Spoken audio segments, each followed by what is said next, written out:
Idol, may nag-request si Idol Danilo. Nakalimutan ko yung apelyido niya. Ang sabi niya, kung pwede daw na ulitin ko yung mga depekto ng bote, lalo daw sa gin. Kailangan daw ay Tagalog at walang English. Sir Danilo, mahirap po yung ganun kasi mostly sa planta ay English po talaga, at ang hirap i-determine kung anong klase ng depekto, kung paano ito ay isasalin sa Tagalog kung hindi nakikita ng personal. Magkaiba nga kasi ang actual at lecture. Ngayon Sir Danilo, dahil sa nagustuhan mo, kaya pagbibigyan kita. Kaya maaari, pag napanood mo ang video na to, iwanan mo ng share, like and comment para malaman ko kung agree ka dito sa ipapakita ko sa'yo na video regarding dito sa request mo. Hindi na tayo magtatagal mga idol, at sisimulan na natin. Nung unang mga idol ay hindi natin natalakay o hindi nyo nakita mismo kung ano ba yung tsura ng klase ng mga depekto na yun. Ngayon, gumawa ko mga idol ng temporary base ng depekto na pwede nyo malaman kung ano yung klase o ano yung tsura. Pero sinulat ko na lang kasi yun mga idol. Ito mga idol. Yan. Temporary, ito white glass plastic bottle yung ginamit ko kasi wala na yung bote na idol na ginamit ko, na tayo tapo na. Kung napapansin nyo mga idol, ito sa ibabaw ay maitim. Yan. Dalawang klaseng bote ito idol, isang pula at saka isang puti. Ang tawag dito sa pula na kunyari beer bottle, ang tawag nito o Parma, ang tawag nito ay finish check. At ito naman makikita nyo, neck check. At kung ito naman nakikita nyo mga idol, tinatawag yan na shoulder check. Yung sabi yung idol na check, yan yung basag na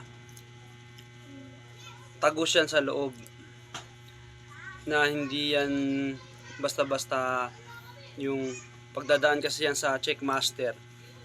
Hindi lahat na didetect niya. Depende dun sa bilis ng turning ng ikot at ng sensor. Kung di siya pag turning niya at di inaabot ng sensor, kasi tuloy-tuloy yan, nakatorno kasi yan mga idol. At yun dito naman sa finish check, meron din dyan sensor idol na dumadaan. Katulad nito mga ito, kaya ito yung choke neck. Pag pumasok yan dyan idol, ibig sabihin yan, pass yan, makakadaan yan sa machine. Pero pag hindi yan pumasok dyan idol, tumungtong lang yan, sisipain ng biritas yan, itatapon. Ibig sabihin yan, small mouth reject bottle. Katulad lahat ito naman yung depekto mga idol, itatapon ng check master yan kasi reject bottle yan, hindi po pwede. Yan, tinan nyo mga idol kung bakit may mga mahabang line. Ito ay guidance lamang mga idol. Kung napansin nyo to mga idol, napakahaba ito. Yan, hanggang dun sa baba mga idol. Yan ay sample na sinasabi ko sa inyo na body seam. Kaya sa part ng bote, mayroon tayong finish, may neck, shoulder, body, tsaka base. Ito yung base mga idol. Yan. Ano naman ito? Ito yung itsura ng washboard. At ito naman yung blow tube. Yung blow tube mark. At ito naman yung dot. Ito naman yung carbon stains. Yung parang mga uling. Pag ginususmihan mga idol sa bottle, nawawala na yan. At ito naman yung blister. Itong blister idol, kahit itong mga depekto na yan, kahit saan yan napupunta mga idol. Lower part, bagong bahagi, gitna o sa taas. Yan mga idol. Ngayon, itong soap blister, itong blister na to, gaya nga na sinabi ko doon sa mga una kong blinag, ay dalawang klase. Isang soap blister at open blister. Ano nga ba ito? Yung soap blister mga idol, ayan yung bula na nasa loob ng bote na hindi mo makakapa. Pero pag sinabing open blister, yan yung nasa labas at yan ay makakapa. Kung bakit siya reject mga idol, kasi once na dinikita na yan ng printing, lalo na yung open blister, maano yan idol, babakat, magkakaroon siya ng bakat. At hindi rin pa pwede kasi lalo na sa mga Burr Bottle o Parma, magkaiba ang ginagawa mga idol.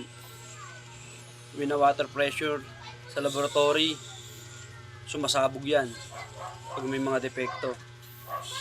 Tapos, tingnan natin ito. Bakit ito may ganito? Ito mga idol. Temporary lang to mga idol. Pero ganito ang tsura niyan. Bibis tayo dun sa body hot check. Itong body hot check mga idol, pwede nyo makita sa ganitong lower part. Kadalasan yan makikita nyo sa tabi ng body seam. Minsan dito, idol. Minsan rin dito. Yung body hot check. Tapos, itong mahaba, ito mga idol.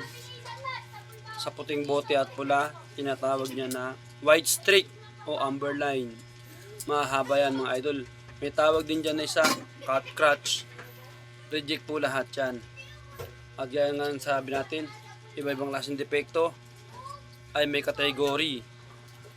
Yung minor, major, tsaka critical. Ano ba yung mga ito? Yung minor, ito silang carbon stain, oil mark, soap blister, na hindi naman siya masyadong malaga o malala. Yan yung minor. Yung major, yan yung katulad na nito ng mga washboard at yung cut scratch, white streak at yung iba pa. Kasi sobra pong dami yan. Humigit po ng 2,000 yung depekto ng bote. Na kung makikita nyo po sa bote ay halos pare-pares lang ang itsura at di naman nagkakalayo. Pero iba-iba po ang tawag. Ngayon po, yung pangatlong ng depekto, yung critical. Ano ba yung critical? Yan yung mga open blister, body hot check, body check, nick check, crack finish, oval body, heavy body seam. Dito po yun, makikita nyo, itong seam na po. Yan. Pag sabi yung heavy body seam, yan na po yung nakalabas siya, yung may palikpik na. Yung offset body seam, yan po yung mga idol, yung makapal. At tinan nyo mga idol kung bakit ito may lumagpas.